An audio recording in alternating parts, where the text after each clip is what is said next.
അല്ലാഹു തആല നമുക്കെല്ലാവർക്കും തഖ്വയും ഈമാനുമുള്ള ജീവിതം നൽകി അനുഗ്രഹിക്കുമാറാവട്ടെ.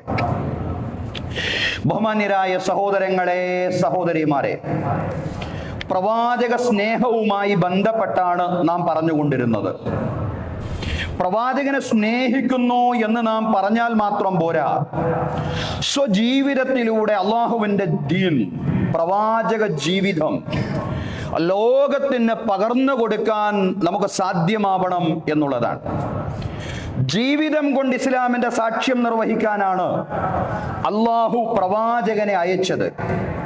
അതാണ് അള്ളാഹു പ്രവാചകന്റെ നിയോഗ ലക്ഷ്യമായി വിശുദ്ധ ഖുർആനിലെ സൂറ അൽ അഹ്സാബ് 45-46 വചനങ്ങളിലൂടെ വിശദീകരിക്കുന്നത്. തുടക്കത്തിൽ നാം പാരായണം ചെയ്തതും ആ വചനങ്ങളാണ്. യാ അയ്യുഹൻ നബിയ്യു ഇന്നാ അർസൽനാക ഷാഹിദാ, ഓ പ്രവാചകരെ, നിശ്ചയം നാം നിങ്ങളെ നിയോഗിച്ചിട്ടുള്ളത് സാക്ഷിയായിട്ടാണ്.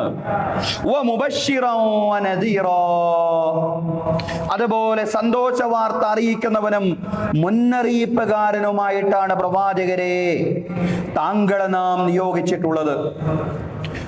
സ്വർഗം കൊണ്ട് സന്തോഷ വാർത്ത അറിയിക്കുന്ന, നരകത്തെ സംബന്ധിച്ച് മുന്നറിയിപ്പ് നൽകുന്ന പ്രവാചകൻ എന്ന പ്രവാചകന്റെ ഉത്തരവാദിത്തത്തെ സൂചിപ്പിക്കുന്നതിന്റെ മുന്നോടിയായിട്ട് ഖുർആൻ പറയാണ്, പ്രവാചകരെ, നിശ്ചയം നാം താങ്കളെ നിയോഗിച്ചിട്ടുള്ളത് സാക്ഷിയായിട്ടാണ്. സത്യദീനിന് ജീവിതം കൊണ്ട് മാതൃകയാവുന്ന, ജീവിതം കൊണ്ട് സാക്ഷിയാവുന്ന മഹാമനീഷിയായിട്ടാണ് താങ്കളെ നാം നിയോഗിച്ചിട്ടുള്ളത്.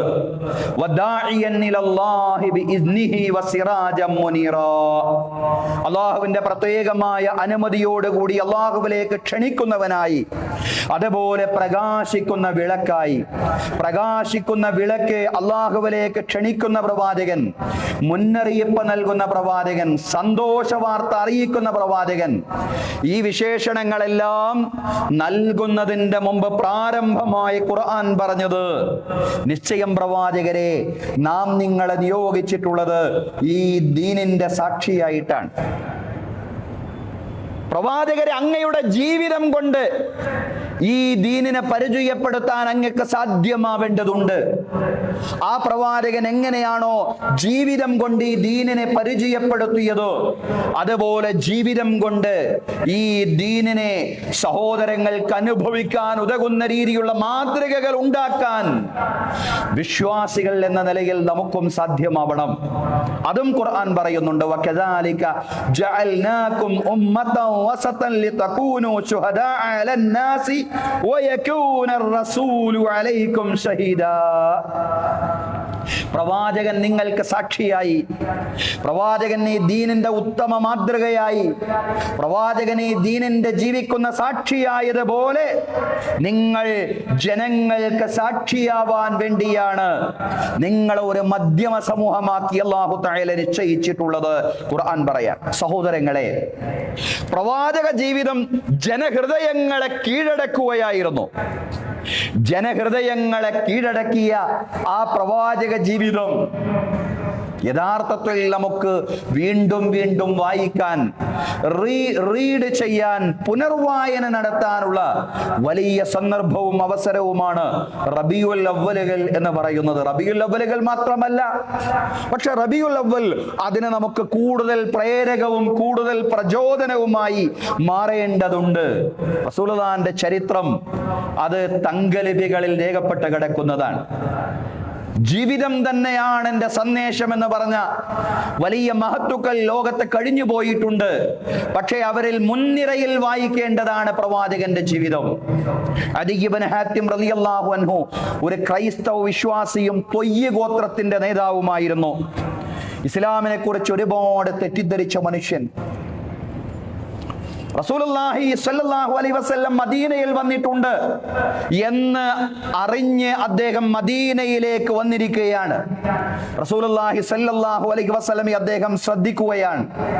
പ്രവാചകൻ ഒരു യാത്ര പുറപ്പെടുമ്പോ അങ്ങേയറ്റം ക്ഷീണിച്ച ദരിദ്രയും ദുർബലയുമായ അവരുടെ അങ്ങേയറ്റം ക്ഷീണിച്ച ദരിദ്രയും ദുർബലയുമായ ഒരു സ്ത്രീ അവരുടെ എന്തോ ഒരാവശ്യം പറയാൻ പ്രവാചകൻ സല്ലല്ലാഹു അലൈഹി വസല്ലമയുടെ അടുക്കിലേക്ക് വരികയാണ്.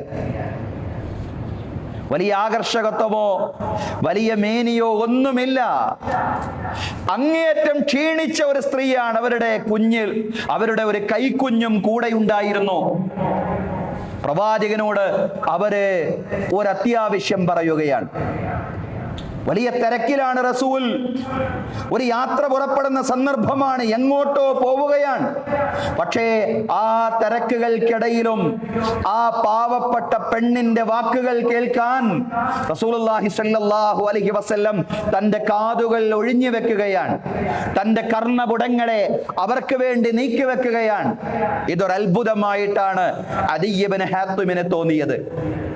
തൊയ്യ് ഗോത്രത്തിന്റെ നേതാവായ ക്രൈസ്തവ വിശ്വാസിയായിരുന്ന അദീ, അദ്ദേഹം കുരിശിന്റെ മാലയണിഞ്ഞാണ് വന്നിട്ടുള്ളത്. പ്രവാചകനെ കുറിച്ച് അറിയാൻ, റസൂലിനെ കുറിച്ച് തെറ്റായ ഒരുപാട് കാര്യങ്ങളാണ് മനസ്സിലാക്കി വെച്ചിട്ടുള്ളത്. എന്നാൽ ഒന്നറിയണം എന്ന് മനസ്സിലാക്കാനാണ് മദീനയിലേക്ക് വന്നിട്ടുള്ളത്. പ്രവാചകന്റെ ഈ പെരുമാറ്റം കണ്ടപ്പോ അത്യാകർഷകത്വം തോന്നി എന്നുള്ളതാണ്. ഇത് സാധാരണ രാജാക്കന്മാരുടെ ഒരു പെരുമാറ്റമല്ല. അതിനപ്പുറത്ത് പഠിക്കേണ്ടുന്ന ഒരു വലിയ മഹാമനീഷിയാണ്. റസൂലുള്ളാഹി സ്വല്ലല്ലാഹു അലൈഹി വസല്ലമയെ സംബന്ധിച്ച് അദ്ദേഹം പഠിക്കാൻ തുടങ്ങി. അദീ ഇബ്നു ഹാത്തിം റളിയല്ലാഹു അൻഹു അന്ന് അദ്ദേഹം സഹാബിയായിരുന്നില്ല. അദ്ദേഹം പഠിക്കാൻ തുടങ്ങി. പിൽക്കാലത്ത് റസൂലുള്ളാഹി സ്വല്ലല്ലാഹു അലൈഹി വസല്ലമയുടെ വലിയ ശിഷ്യനായി മാറി എന്നുള്ളതാണ്. ജനങ്ങളിലേക്ക് ചേർന്ന് നിൽക്കുന്ന പ്രവാചകൻ, ഗ്രൗണ്ടിലേക്ക് ഇറങ്ങി നിൽക്കുന്ന പ്രവാചകൻ.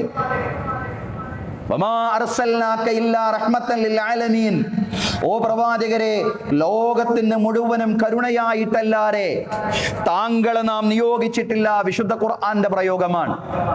കാരുണ്യമാണ് നബി.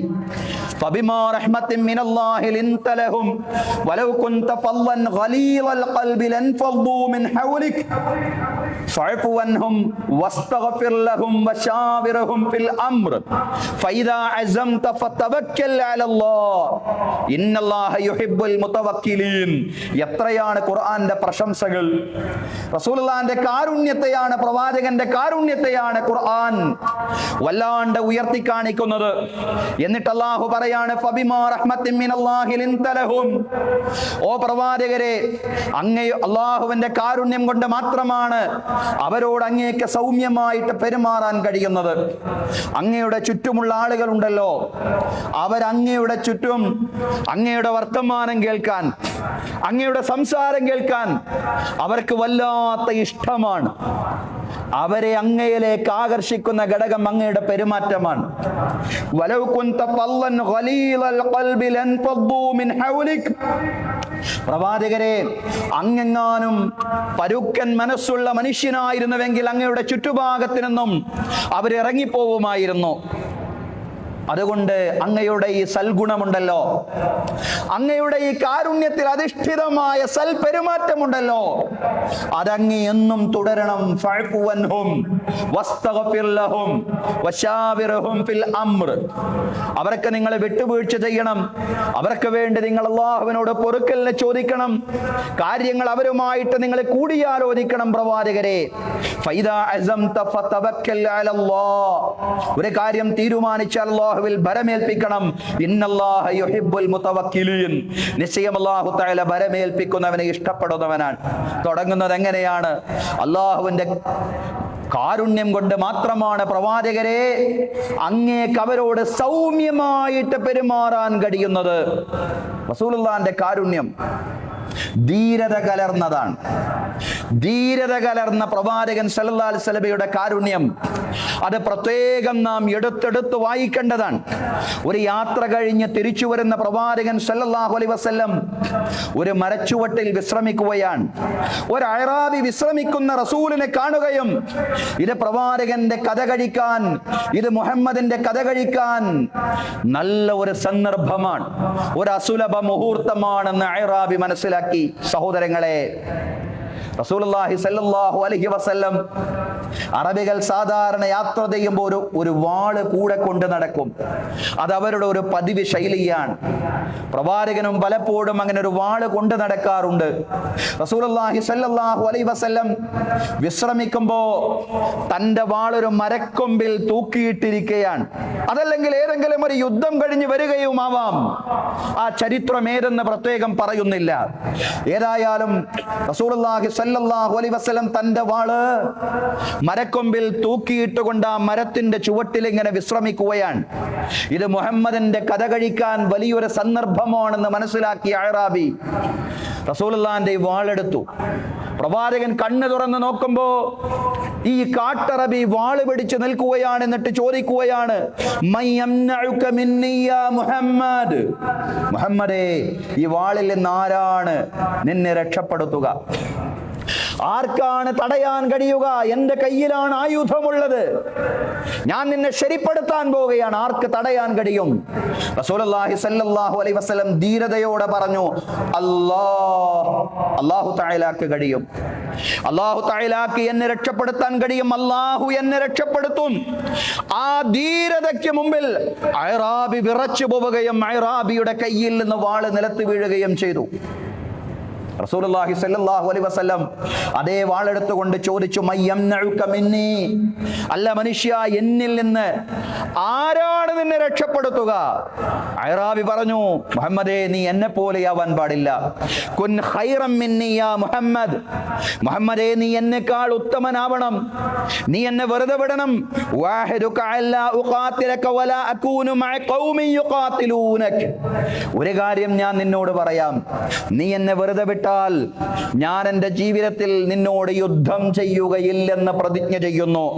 എന്ന് മാത്രമല്ല, നിന്നോട് യുദ്ധം ചെയ്യുന്നവരുടെ കൂട്ടത്തിൽ ഞാൻ ഉണ്ടാവുകയില്ല.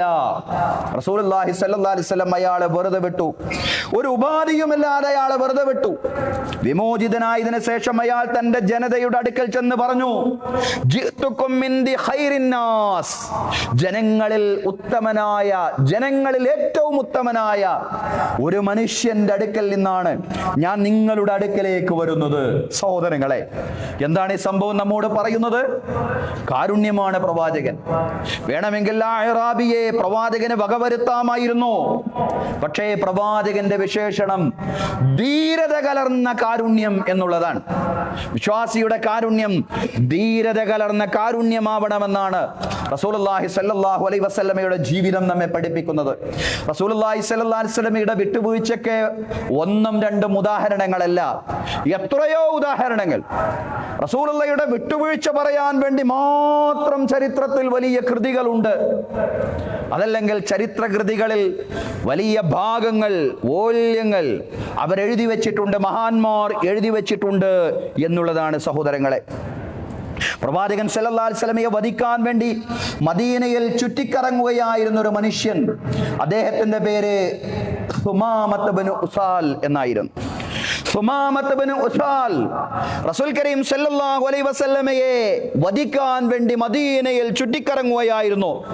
സംശയ സാഹചര്യത്തിൽ സ്വഹാബിമാരെ, സ്ക്വാഡ് നടത്തുന്ന സ്വഹാബിമാർ അയാളെ പിടികൂടുകയും അയാളെ ബന്ദിയാക്കി മസ്ജിദുൻ നബവിയിൽ കൊണ്ടുവരികയും ചെയ്തു എന്നുള്ളതാണ്. പിന്നീടാണ് ഈ മനുഷ്യൻ യമാമക്കാരുടെ രാജാവായ, ഭരണാധികാരിയായ സുമാമയാണെന്ന് അവർ മനസ്സിലാക്കിയത്. റസൂലുള്ളാഹി സ്വല്ലല്ലാഹു അലൈഹി വസല്ലമയുടെ വളർച്ചയിൽ അസൂയ പൂണ്ട ഈ മനുഷ്യൻ പ്രവാചകനെ ചതിയിലൂടെ കൊലപ്പെടുത്താൻ തീരുമാനിച്ചാണ് മദീനയിലേക്ക് അദ്ദേഹം എത്തിയിട്ടുള്ളത്. അദ്ദേഹത്തെ പിടികൂടി മസ്ജിദുൻ നബവിയിൽ കൊണ്ടുവന്നു. 4 ദിവസം റസൂൽ കരീം സല്ലല്ലാഹു അലൈഹി വസല്ലമയും സ്വഹാബത്തും അവരുടെ കൂടെ അദ്ദേഹം താമസിച്ചു എന്നുള്ളതാണ്. പക്ഷേ ബന്ധനസ്ഥനായിരുന്നു അദ്ദേഹം. ഓരോ ദിവസവും കാണുമ്പോൾ റസൂലുള്ളാഹി സ്വല്ലല്ലാഹു അലൈഹി വസല്ലം സുമാമത്ത് ഇബ്നു ഉസാലിനോട് അദ്ദേഹത്തിന്റെ വിശേഷം തിരക്കുന്നുണ്ട്. വിശേഷം തിരക്കുമ്പോൾ രക്ഷപ്പെടുമെന്നൊരു പ്രതീക്ഷയും അദ്ദേഹത്തിനില്ല. പക്ഷേ ഇടയ്ക്കിടയ്ക്ക് റസൂലുള്ളാഹിനെ കാണുമ്പോൾ അദ്ദേഹം പറയും, മുഹമ്മദേ, മാപ്പ് നൽകുകയാണെങ്കിൽ ഞാൻ താങ്കളോട് ജീവിതകാലം മുഴുവൻ കടപ്പെടുന്ന മനുഷ്യനായിരിക്കും. പക്ഷേ താങ്കൾ എന്നെ വധിക്കുകയാണെങ്കിൽ ഞാൻ വധശിക്ഷക്കർഹനുമാണ്. എന്നെ കൊല്ലുകയാണെങ്കിൽ ഞാൻ വധശിക്ഷക്കർഹനാണ്. പക്ഷേ എനിക്ക് മാപ്പ് നൽകുകയാണെങ്കിൽ ഞാൻ ജീവിതകാലം മുഴുവൻ അങ്ങയോട് കടപ്പെട്ടയാളായിരിക്കുമെന്നാണ് സുമാമത്ത് ബിൻ ഉസാൽ അദ്ദേഹം പ്രവാചകൻ സല്ലല്ലാഹു അലൈഹി വസല്ലമയോട് പറയുന്നത്. പലർക്കും എന്നതുപോലെ യാതൊരു ബാധ്യതയുമില്ലാതെ യാതൊരു ബദലും ഡിമാൻഡുമില്ലാതെ റസൂലുള്ളാഹി സ്വല്ലല്ലാഹു അലൈഹി വസല്ലം സുമാമത്ത് ബിൻ ഉസാലിനും മാപ്പ് നൽകി എന്നുള്ളതാണ്. തൊട്ടടുത്തൊരു ഈത്തപ്പനത്തോപ്പുണ്ട്. ആ ഈത്തപ്പനത്തോപ്പിലെ ഒരു കുളത്തിൽ പോയി കുളിച്ചു വന്നു അദ്ദേഹം. വൃത്തിയായി വന്നതിന് ശേഷം സുമാമ റസൂലുള്ളാഹി സ്വല്ലല്ലാഹു അലൈഹി വസല്ലമയുടെ മുമ്പിൽ വന്നുകൊണ്ട് ഷഹാദത്ത് ഉച്ചരിച്ച് ഇസ്ലാം സ്വീകരിച്ചുവെന്നാണ് ചരിത്രം.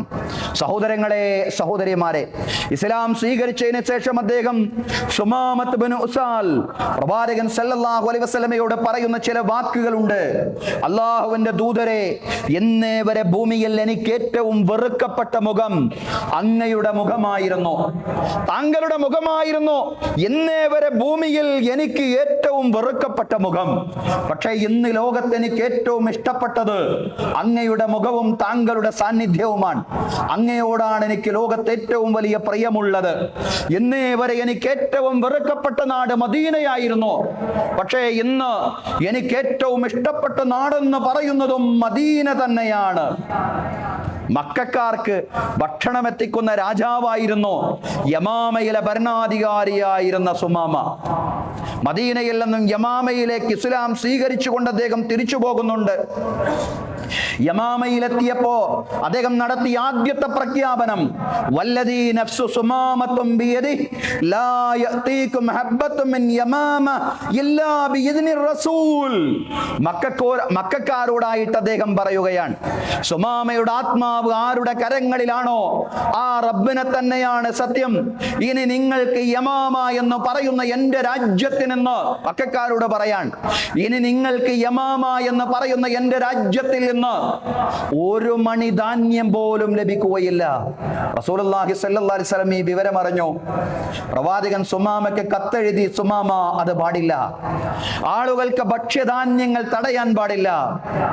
റസൂലുള്ളാഹിനോട് എന്തെന്നില്ലാത്ത വിരോധമുണ്ടായിരുന്ന ആ ജനത, പ്രവാചകനെ സ്വന്തം നാട്ടിൽ നാട്ടിപ്പുറത്താക്കിയ ആ ജനതയെ ഒന്ന് പ്രയാസപ്പെടുത്താൻ വല്ലാത്തൊരു അസുലഭ മുഹൂർത്തം പ്രവാചകന്റെ കൈവശം കിട്ടിയപ്പോഴും പ്രവാചകൻ ചിന്തിച്ചത് അവരെ പട്ടിണിക്കിടാനല്ല. സുമാമ പാടില്ല, താങ്കൾ എപ്രകാരമാണോ മക്കക്കാർക്ക് ധാന്യം അയച്ചു കൊടുത്തിരുന്നത്, അങ്ങയുടെ മാർക്കറ്റ് എപ്രകാരമാണോ മക്കക്കാർക്ക് വേണ്ടി തുറന്നു വെക്കപ്പെട്ടിരുന്നത്, അതുപോലെ ഇനിയും അങ്ങയുടെ മാർക്കറ്റ് തുറന്നു തന്നെ ഇരിക്കണം മക്കയുടെ മുമ്പിൽ, അതടഞ്ഞു പോവാൻ പാടില്ല. റസൂലുള്ളാഹി സ്വല്ലല്ലാഹു അലൈഹി വസല്ലമയുടെ വിട്ടുവീഴ്ചയുടെ കാരുണ്യത്തിന്റെ ഈ ഗുണം ലോകം പഠിക്കേണ്ടതാണ്. യുദ്ധക്കൊതിയനായ പ്രവാചകൻ എന്ന നിലക്കാണ് നവനാസ്തികരും ലിബറലിസ്റ്റുകളുമെല്ലാം എന്ന് പ്രവാചകൻ അവതരിപ്പിക്കുന്നതെങ്കിൽ സഹോദരങ്ങളെ തിരുത്തണം. വിട്ടുവീഴ്ചയുടെ കാരുണ്യത്തിന്റെ സ്നേഹത്തിന്റെ പ്രവാചകൻ, ആ അധ്യായത്തിൽ എത്രയോ കാര്യങ്ങൾ ചരിത്രത്തിലുണ്ട്, ഒരുപാട് കൃതികൾ എഴുതപ്പെട്ടിട്ടുണ്ട്. അതാണ് ഈ ലോകത്തെ പാരായണം ചെയ്യേണ്ടത്, അതാണ് ഈ കാലഘട്ടത്തിൽ ലോകത്തെ അറിയിക്കേണ്ടത്. ആ പെരുമാറ്റം ഖുർആന്റെ പരാവർത്തനമായിരുന്നു. വലാ തസ്തവിൽ ഹസനതു വല സയ്യിഅ, നന്മയും തിന്മയും തുല്യമാവുകയില്ല. യദ്ഫഉ ബില്ലതി ഹിയ അഹ്സൻ, തിന്മയെ ഏറ്റവും നല്ല നന്മ കൊണ്ട് പ്രതിരോധിക്കണം. ഫൈദല്ലദി ബൈനക വ ബൈനഹു അദാവത്തുൻ കഅന്നഹു വലിയ്യുൻ ഹമീം, അങ്ങനെ തിന്മയെ ഏറ്റവും നല്ല നന്മ കൊണ്ട് പ്രതിരോധിച്ചാൽ നിങ്ങൾക്കും നിങ്ങളോട് വിരോധമുള്ള ആളുകൾക്കുമിടയിൽ എന്തെന്നില്ലാത്ത മൈത്രി ബന്ധം രൂപപ്പെടുന്നതാണ്. അതാണ് ഖുർആന്റെ പരാമർശം. ആ പരാമർശത്തിന്റെ ജീവിതം കൊണ്ടുള്ള പരാവർത്തനമായിരുന്നു റസൂലുള്ളാഹി സ്വല്ലല്ലാഹു അലൈഹി വസല്ലം എന്നുള്ളതാണ്. ആ തിന്മയെ നന്മ കൊണ്ട് പ്രതിരോധിക്കുക എന്ന സൽഗുണമുണ്ടല്ലോ. വമാ യുലഖാഹാ ഇല്ലല്ലദീന സ്വബറു വമാ യുലഖാഹാ ഇല്ലാ ദു ഹള്ളിൻ അളീം, അങ്ങേയറ്റം ക്ഷമയുള്ള മഹത്തായ ഭാഗ്യമുடைய ആളുകൾക്കല്ലാതെ ആ മഹത്തായ പെരുമാറ്റ രീതി ആർജിക്കുവാൻ സാധിക്കുകയില്ലെന്ന് ഖുർആൻ പറയുകയാണ്. സഹോദരങ്ങളെ, സഹോദരിമാരെ, സൽഗുണ സമ്പൂർണനാണ് പ്രവാചകൻ. അതുകൊണ്ടാണ് അള്ളാഹു തന്നെ പ്രവാചകന് സ്വഭാവ സർട്ടിഫിക്കറ്റ് നൽകിയത്. പലർക്കും പലയിടങ്ങളിൽ നിന്നും സ്വഭാവ സർട്ടിഫിക്കറ്റ് ലഭിക്കും. നമുക്കൊക്കെ എവിടെന്നാ സ്വഭാവ സർട്ടിഫിക്കറ്റ് ലഭിക്കുക? നാം ജോലി ചെയ്യുന്ന സ്ഥലങ്ങളിൽ നിന്ന്, നാം പഠിച്ച വിദ്യാഭ്യാസ സ്ഥാപനങ്ങളിൽ നിന്ന്. പക്ഷേ റസൂൽ കരീം സല്ലല്ലാഹു അലൈഹി വസല്ലമയ്ക്ക് സ്വഭാവ സർട്ടിഫിക്കറ്റ് കൊടുത്തത് അല്ലാഹുവാണ്. ഇന്നക ലഅലാ ഖുലുഖിൻ അളീം, നിശ്ചയം പ്രവാചകരെ താങ്കൾ ഉന്നതമായ സ്വഭാവത്തിന്റെ ഉടമയാണ്. ആരാ പറഞ്ഞത്? അല്ലാഹു പറഞ്ഞതാണ്. അതിനെ വിശദീകരിച്ചാണ് റസൂൽ കരീം സല്ലല്ലാഹു അലൈഹി വസല്ലം പറഞ്ഞത്, ഇന്നമാ ബുഇസ്തു ലിഉതുമ്മിമ മകാരിമൽ അഖ്ലാഖ്, നിശ്ചയം ഞാൻ നിയുക്തനായിട്ടുള്ളത് സൽസ്വഭാവത്തിന്റെ ഉത്തമ ഗുണങ്ങളെ പൂർത്തീകരിക്കാൻ വേണ്ടിയാണ്. സഹോദരങ്ങളെ, റസൂലുള്ളാഹി വിശദീകരിക്കുകയാണ്. റസൂലുള്ളാഹി സ്വല്ലല്ലാഹു അലൈഹി വസല്ലമയ്ക്ക് ആളുകൾക്ക് മാപ്പ് കൊടുക്കേണ്ടി വന്നത്, അതല്ലെങ്കിൽ പ്രവാചകൻ മാപ്പ് കൊടുത്തത് ഏത് ഘട്ടത്തിലാണ്? അവരോട് പ്രതികാരം ചെയ്യാൻ എല്ലാ അവസരങ്ങളും ഒത്തുവന്ന ഘട്ടത്തിൽ. അതാണ് മക്ക വിജയ ഘട്ടം എന്ന് പറയുന്നത്. വിജയശ്രീലാളിതനായി റസൂലുള്ളാഹി സ്വല്ലല്ലാഹു അലൈഹി വസല്ലം വരുന്ന ഘട്ടം. പഞ്ചപുച്ഛമടക്കിക്കൊണ്ട് റസൂലുള്ളാഹിനെ സ്വന്തം നാട്ടി പുറത്താക്കിയവരും പ്രവാചക ശിഷ്യന്മാരോട് അങ്ങേയറ്റത്തെ ദേഹോപദ്രവം ഏൽപ്പിച്ചവരും ഒരധികാരവും ശക്തിയുമില്ലാതെ പ്രവാചകന്റെ മുമ്പിൽ നിൽക്കുന്ന രംഗം. റസൂലുള്ളാഹി സ്വല്ലല്ലാഹു അലൈഹി വസല്ലമയുടെ പിതൃവ്യൻ ഹംസത്ത് ഇബ്നു അബ്ദുൽ മുത്തലിബ് റളിയല്ലാഹു അൻഹുവിന്റെ കരൾ കടിച്ചു തുപ്പിയ ഹിന്ദടക്കമുള്ള ആളുകൾ പ്രവാചകന്റെ മുമ്പിൽ അധികാരവും ശക്തിയുമില്ലാതെ നിൽക്കുന്ന ഒരു രംഗമുണ്ട്. മക്ക വിജയ ഘട്ടമാണത്. പ്രവാചകൻ സല്ലല്ലാഹു അലൈഹി വസല്ലമയുടെ ഒരൊറ്റ ഉത്തരവ് ഉണ്ടായിക്കഴിഞ്ഞാൽ അവരുടെ ശിരസ്സുകളെല്ലാം ഭൂമിയിൽ വീഴും. പക്ഷേ ഒറ്റ ശ്വാസത്തിൽ റസൂലുള്ളാഹി സ്വല്ലല്ലാഹു അലൈഹി വസല്ലം പ്രഖ്യാപിച്ചു, ഇദ്ഹബൂ അൻതുമുത് തുലഖാ, നിങ്ങളെല്ലാവരും പോകണേ, നിങ്ങളെല്ലാവരും സ്വതന്ത്രരാണ്, ആരോടും പ്രതികാരമില്ല. അൽ യൗമ യൗമുൽ മർഹമ, ഇത് കാരുണ്യത്തിന്റെ ദിനമാണ്. കൂട്ടത്തിൽ ആരോ പറഞ്ഞു അൽ യൗമ യൗമുൽ മൽഹമ, ഇത് മക്കക്കാരോടുള്ള പ്രതികാരത്തിന്റെ ദിനമാണ്. റസൂലുള്ളാഹി തിരുത്തി പറഞ്ഞു, അല്ല, അൽ യൗമ യൗമുൽ മർഹമ, ഇത് കാരുണ്യത്തിന്റെ ദിനമാണ്. ഇത് കഅബാലയത്തിൽ അല്ലാഹുവിനെ മാത്രം ആരാധിക്കാൻ കഴിയുന്ന ഒരു സാഹചര്യം വന്ന ദിനം. ഇതാ കാരുണ്യത്തിന്റെ ദിനം പിറന്നിരിക്കുന്നു. റസൂലുള്ളാഹി സ്വല്ലല്ലാഹു അലൈഹി വസല്ലമയുടെ സൽഗുണമാണത്. പ്രവാചകന്റെ വിട്ടുവീഴ്ച എന്ന് പറയുന്ന ലോകം പഠിക്കേണ്ടുന്ന സൽഗുണമാണ്. സഹോദരങ്ങളെ, റബീഉൽ അവ്വൽ മാസമാണെന്നത് പോലെ നമ്മുടെ നവോത്ഥാന ചരിത്രത്തിൽ പ്രാധാന്യമുള്ള ഒരു ദിനത്തിലൂടെയാണ് നമ്മളിപ്പോൾ കടന്നുപോയിക്കൊണ്ടിരിക്കുന്നത്. ശ്രീനാരായണ ഗുരുവിന്റെയും മഹാത്മാ അയ്യങ്കാളിയുടെയും ചരിത്രവും ജീവിതവുമെല്ലാം ധാരാളമായിട്ട് അയവിറക്കുന്ന സന്ദർഭം. അനുകമ്പ ദശകത്തിൽ ശ്രീനാരായണ ഗുരു പ്രവാചകനെ പ്രകീർത്തിച്ചുകൊണ്ട് പറയുന്നുണ്ട്. അതാണ് നമ്മുടെ ഇന്നത്തെ പ്രഭാഷണത്തിന്റെ ശീർഷകമെന്ന് പറയുന്നത്. എന്താ ഗുരു പറഞ്ഞത്? കരുണാവാൻ നബി, മണിമുത്തുരത്നമോ. പ്രവാചകൻ സല്ലല്ലാഹു അലൈഹി വസല്ലമയുടെ ഉന്നത സ്വഭാവങ്ങളെ പഠിച്ച് കൃത്യമായി വിലയിരുത്തിയതിനു ശേഷം നവോത്ഥാന നായകനും ചരിത്ര പുരുഷനുമായ ഗുരു പറഞ്ഞു, കരുണാവാൻ നബി, മണിമുത്തുരത്നമോ. സഹോദരങ്ങളെ, സഹോദരിമാരെ, വിശ്വാസപരമായ വ്യത്യാസങ്ങൾ ഉണ്ടെങ്കിലും പ്രവാചകനും ഗുരുവുമെല്ലാം ഉയർത്തിപ്പിടിച്ചത് മനുഷ്യ സാഹോദര്യം എന്ന ആശയമാണ്. മനുഷ്യരെല്ലാവരും ഒരു ചീർപ്പിന്റെ പല്ലുകൾ പോലെ സമന്മാരാണെന്ന ആശയമാണ്. ലാ ഫളല ലി അറബിയ്യിൻ അലാ അജമിയ്യിൻ വലാ ലി അജമിയ്യിൻ അലാ അറബിയ്യിൻ വലാ ലി അഹ്മറ അലാ അസ്വദ വലാ ലി അസ്വദ അലാ അഹ്മറ ഇല്ലാ ബിത്തഖ്വാ. ഒരു അറബിക്കും അനറബിയേക്കാൾ യാതൊരു മഹത്വവുമില്ലെന്ന് അറബിയായ പ്രവാചകൻ പറഞ്ഞു. ഒരു അനറബിക്കും അറബിയേക്കാൾ യാതൊരു മഹത്വവുമില്ല. ഒരു ചുവന്നവനും കറുത്തവനേക്കാളോ ഒരു കറുത്തവനും ചുവന്നവനേക്കാളോ യാതൊരു മഹത്വവുമില്ല. മനുഷ്യന്റെ മഹത്വത്തിന്റെ മാനദണ്ഡമെന്ന് പറയുന്നത് അല്ലാഹുവോടുള്ള അവരുടെ സമീപനം എപ്രകാരമാണോ അയാളുടെ തഖ്വയനുസരിച്ചാണ്. മനുഷ്യർ ചീർപ്പിന്റെ പല്ലുകൾ പോലെ സമന്മാരാണെന്ന ഈ ആശയം തന്നെയാണ് ഗുരുവും ലോകത്തോട് പറഞ്ഞത്. ജാതിഭേദം, മതദ്വേഷം ഏതുമല്ലാതെ സർവരും സോദരത്വേന വാഴുന്ന മാതൃകാസ്ഥാനമാണിത്. പ്രവാചക ദൗത്യമായിട്ട് ഖുർആൻ പരിചയപ്പെടുത്തിയ മറ്റൊരു കാര്യം, എന്തിനാണ് ഈ പ്രവാചകനെ അല്ലാഹു നിയോഗിച്ചിട്ടുള്ളത്? മനുഷ്യരെ വിരിഞ്ഞു മുറുക്കിയിട്ടുള്ള ഭാരങ്ങളെയും വിലങ്ങുകളെയും അവരിൽ നിന്ന് ഇറക്കി വഴിയാക്കാൻ വേണ്ടി നിയുക്തനായ പ്രവാചകനാണെന്ന് വിശുദ്ധ ഖുർആൻ പറയുകയാണ്. സഹോദരങ്ങളെ, സഹോദരിമാരെ, ഉച്ചനീചത്വങ്ങൾ, തൊട്ടുകൂടായ്മ, അതുപോലെ വിവേചനങ്ങൾ, ജാതി വിവേചനങ്ങൾ, തീണ്ടൽ തുടങ്ങിയ അനാചാരങ്ങൾക്കെതിരെ പ്രവർത്തിച്ച ശ്രീനാരായണ ഗുരുവും മനുഷ്യരുടെ ചെങ്ങലകൾ അഴിക്കുകയും മനുഷ്യ വ്യക്തിത്വങ്ങൾ ഓരോരുത്തരും സ്വതന്ത്രരാണെന്ന് ലോകത്തോട് പ്രഖ്യാപിക്കുകയുമായിരുന്നു. സമാനതകൾ കൂടി നമ്മൾ പഠിക്കേണ്ടതാണ്. വ്യത്യാസങ്ങൾ ഒരുപാട് മനസ്സിലാക്കാൻ ശ്രമിക്കുമ്പോൾ സമാനതകൾ മനസ്സിലാക്കാനുള്ള ശ്രമവും നമ്മിൽ ഉണ്ടാവണം എന്നുള്ളതാണ്. വായിക്കുക എന്ന് ആഹ്വാനം ചെയ്തുകൊണ്ടാണ് ഖുർആൻ റസൂൽ കരീം സല്ലല്ലാഹു അലൈഹി വസല്ലമയ്ക്ക് അവതീർണമായത്. അൽ ഹിക്മത്തു ദാല്ലത്തുൽ മുഅ്മിൻ, സത്യവിശ്വാസിയുടെ എവിടെയോ നഷ്ടപ്പെട്ടു പോയ ധനമാണ് വിജ്ഞാനം. അതുകൊണ്ട് വിജ്ഞാനം നേടാൻ നിങ്ങൾ പണിയെടുക്കണേ എന്നാണ് പ്രവാചകൻ ലോകത്തെ പഠിപ്പിച്ചതെങ്കിൽ സംഘടിച്ച് ശക്തരാവുക, വിദ്യ കൊണ്ട് പ്രബുദ്ധരാവുക എന്ന വലിയൊരാശയം ഗുരുവും ലോകത്തിന് പകർന്നു നൽകിയിട്ടുണ്ട് എന്നുള്ളതാണ്. ക്ഷേത്രങ്ങളെക്കാൾ പ്രാധാന്യം വിദ്യാലയങ്ങൾക്കാണെന്നും ശ്രീനാരായണ ഗുരു വ്യക്തമാക്കി. സഹോദരങ്ങളെ, പ്രവാചക വഴിയും പരിഷ്കർത്താക്കളുടെ വഴിയും അത് രണ്ടും നവോത്ഥാനത്തിന്റെ വഴിയായിരുന്നു. ഈ രണ്ട് വഴികളും ഏറെ ചേർച്ചയുള്ള വഴികളാണ്. വിശ്വാസ ദർശനങ്ങളിൽ വ്യത്യാസങ്ങൾ ഉണ്ടെന്ന മൗലികമായ ആശയം അംഗീകരിച്ചുകൊണ്ടും തിരിച്ചറിഞ്ഞുകൊണ്ടും ലോകത്തോട് നമ്മൾ ഈ ആശയം പറയേണ്ടതുണ്ട് എന്നുള്ളതാണ്. മനുഷ്യരെല്ലാവരെയും ഒന്നായി കാണാൻ പഠിപ്പിക്കുന്ന ഇസ്ലാമിന്റെ വക്താക്കൾ എന്ന നിലയ്ക്ക് ഈ നവോത്ഥാന നായകരെയെല്ലാം ഒരുമിച്ച് പഠിക്കാൻ നമുക്ക് സാധ്യമാവണം. മഹാത്മാ അയ്യങ്കാളി പോരാടിയതും സാമൂഹിക അസമത്വങ്ങൾക്കെതിരെയായിരുന്നു എന്നുള്ളതാണ്. വില്ലുവണ്ടി സമരം നടത്തിക്കൊണ്ട് അധസ്ഥിത വിഭാഗങ്ങളുടെ ആത്മാഭിമാനം അദ്ദേഹം ഉയർത്തിപ്പിടിച്ചു. ഞങ്ങളുടെ കുട്ടികൾക്ക് വിദ്യാഭ്യാസം തന്നില്ലെങ്കിൽ നിങ്ങളുടെ പാടങ്ങളിൽ ഞങ്ങൾ പണിയെടുക്കില്ലെന്ന് പ്രഖ്യാപിച്ചുകൊണ്ട് ചരിത്രപരമായ ഒരു കർഷക സമരം അദ്ദേഹം നയിച്ചു എന്നുള്ളതാണ്. അതല്ലെങ്കിൽ ചരിത്രപരമായ ഒരു കർഷക സമരത്തിന് അദ്ദേഹം തുടക്കം കുറിച്ചു എന്നുള്ളതാണ്.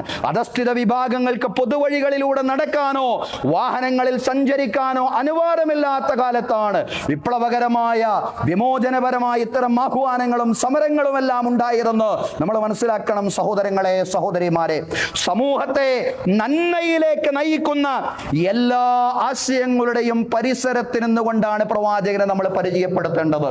ചില ആളുകളെങ്കിലും ചിന്തിക്കും, എന്തിനാണ് വെള്ളിയാഴ്ച മിമ്പറിൽ കയറിക്കൊണ്ട് മഹാത്മാ അയ്യങ്കാളിയുടെയും ശ്രീനാരായണ ഗുരുവിന്റെയും ഒക്കെ ജീവിതം പറയുന്നത്?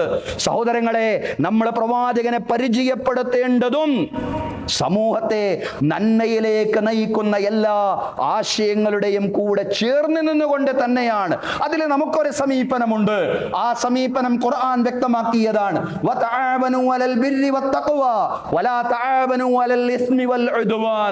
നന്മയുടെയും പുണ്യത്തിന്റെയും കാര്യത്തിൽ നിങ്ങൾ എല്ലാവരോടും സഹകരിച്ചുകൊണ്ട് മുന്നോട്ട് പോകണം.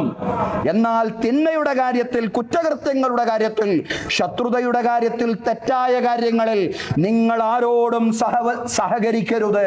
അതാണ് ഖുർആന്റെ നിലപാടെന്ന് പറയുന്നത്. വിശാലമായ നിലപാടാണത്. നന്മയുടെ കാര്യത്തിൽ, പുണ്യത്തിന്റെ കാര്യത്തിൽ എല്ലാവരോടും സഹകരിക്കുക. എന്നാൽ തെറ്റിൽ, അതല്ലെങ്കിൽ കുറ്റകൃത്യങ്ങളിൽ, ശത്രുതയിൽ ഒരാളോടും സഹകരിക്കാതിരിക്കുക. ഇതാണ് ഇസ്ലാമിന്റെ വിശാലമായ സമീപനം എന്ന് പറയുന്നത്.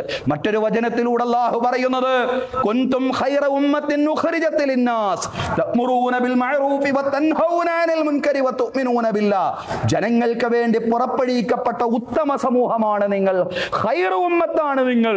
നന്മ കൽപ്പിക്കുകയും തിന്മ വിരോധിക്കുകയും അല്ലാഹുവിൽ വിശ്വസിക്കുകയും ചെയ്യുന്ന ഉത്തമ സമൂഹമാണ് നിങ്ങളെന്ന ഖുർആൻ പറയുന്നത്. പക്ഷേ നമുക്ക് എത്രത്തോളം ഉത്തമ സമുദായമായി മാറാൻ കഴിയുന്നു എന്നതും വലിയൊരു ചോദ്യചിഹ്നമാണ്. സഹോദരങ്ങളെ, സഹോദരിമാരെ, ഈ അടുത്ത സോഷ്യൽ മീഡിയയിൽ നമ്മൾ കണ്ട ഒരു രംഗമുണ്ട്. രണ്ട് മസ്ജിദുകളിൽ നടന്ന സംഘർഷമാണ് ഈ അടുത്ത സാമൂഹ്യ മാധ്യമങ്ങളിൽ കൂടുതൽ വൈറലായ വീഡിയോകളിൽ രണ്ടെണ്ണം എന്ന് പറയുന്നത്. സഹോദരങ്ങളെ, എന്തായിരുന്നു ആ സംഘർഷത്തിന്റെ കാരണം നമുക്ക് അറിഞ്ഞുകൂടാ.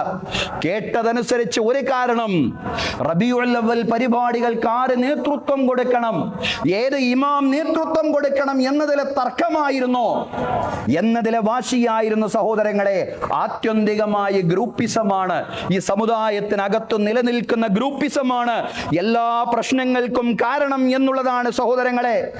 അവസാനം പോലീസുകാര് അവരുടെ ബൂട്ടിട്ടുകൊണ്ട് പള്ളിക്കകത്തേക്ക് കയറി എന്നതാണ് ഇവിടെ ചർച്ച ചെയ്യാവുന്നത്. പക്ഷെ അത് മാത്രമാണോ ചർച്ച ചെയ്യേണ്ടത്?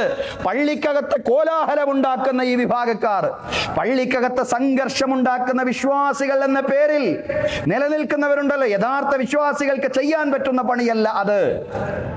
അനാവശ്യമായ വാദകോലാഹലങ്ങൾ അതെന്ത് കാരണത്തിന്റെ പേരിലാണെങ്കിലും അത് ഉണ്ടാക്കേണ്ടുന്ന സ്ഥലമല്ലല്ലോ നമ്മുടെ പള്ളികൾ എന്ന് പറയുന്ന സഹോദരങ്ങളെ, സഹോദരിമാരെ. ഒരു വശത്ത് പ്രവാചകൻ സല്ലല്ലാഹു അലൈഹി വസല്ലം ഞങ്ങളുടെ ചങ്കാണ്, കരളാണ് എന്നെല്ലാം പറഞ്ഞ് പ്രവാചകനെ പറ്റി പാടിയും പ്രസംഗിച്ചും നമ്മൾ നടക്കുമ്പോഴും ആ പ്രവാചകൻ പറയുന്ന ഐക്യത്തെ സംബന്ധിച്ച്, ആ പ്രവാചകൻ പറയുന്ന അച്ചടക്കത്തെ സംബന്ധിച്ച് നമ്മൾ അറിയാതെ പോകുന്നു എന്നുള്ളതാണ്. മറുവശത്ത് ആ പ്രവാചകൻ പഠിപ്പിച്ച ഐക്യവും അച്ചടക്കവും ഇല്ലാത്ത ഒരു സമുദായമായി നാം മതപ്പതിച്ചു പോകുന്നു എന്നുള്ളതാണ്. ഖുർആൻ റസൂലുള്ളാഹിന്റെ യഥാർത്ഥ അനുയായികൾക്ക് ധാരാളം വിശേഷണങ്ങൾ നൽകുന്നിടത്ത് പറഞ്ഞ ഒരു വിശേഷണം റുഹമാ ബൈനഹും, അവരെ പരസ്പരം അങ്ങോട്ടും ഇങ്ങോട്ടും കരുണ കാണിക്കുന്നവരാണ്.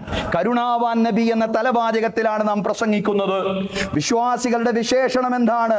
റുഹമാ ബൈനഹും, അവരെ പരസ്പരം അങ്ങോട്ടും ഇങ്ങോട്ടും വിട്ടുവീഴ്ച ചെയ്യുന്നവരും പരസ്പരം അങ്ങോട്ടും ഇങ്ങോട്ടും കരുണ കാണിക്കുന്നവരുമാണ്. ഐക്യമാണ് സഹോദരങ്ങളെ, കൂട്ടായ്മയാണ് വിശ്വാസികളുടെ ഏറ്റവും വലിയ ശക്തി എന്ന് പറയുന്നത്. ഐക്യത്തിലും കെട്ടുറപ്പിലും വിള്ളലുണ്ടാക്കരുതെന്നാണ് ഖലീഫത്തുർ റസൂൽ ഉമറുൽ ഫാറൂഖ് റളിയല്ലാഹു അൻഹു ഈ ഉമ്മത്തിനെ പഠിപ്പിക്കുന്നത്.